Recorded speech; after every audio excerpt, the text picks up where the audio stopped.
আসসালামু আলাইকুম সবাইকে। সবাই কেমন আছেন? আলহামদুলিল্লাহ আমি ভালো আছি। তো আজকে আমি আমের আচার করছি, তাই ভাবলাম আপনাদের সাথে একটু শেয়ার করি।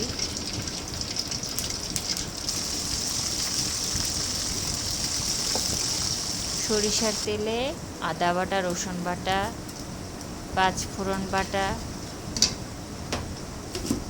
কয়েকটা তেজপাতা দিয়ে দিলাম।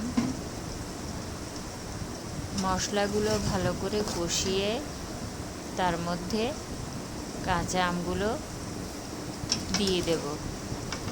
এই আমগুলো আমি সারা রাত ভিনেগারের পানিতে ভিজিয়ে রেখেছিলাম,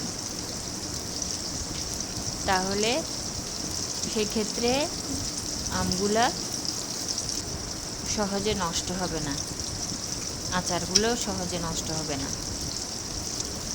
তারপর লবণ দিলাম, হলুদ দিলাম,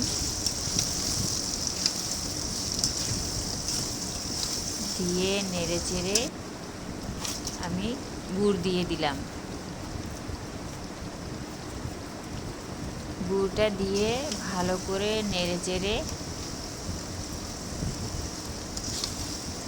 তেলে কষিয়ে নিলাম।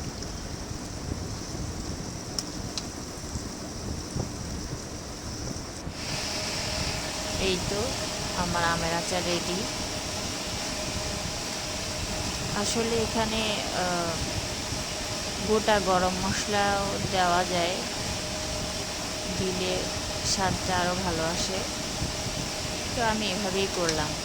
ধন্যবাদ সবাই।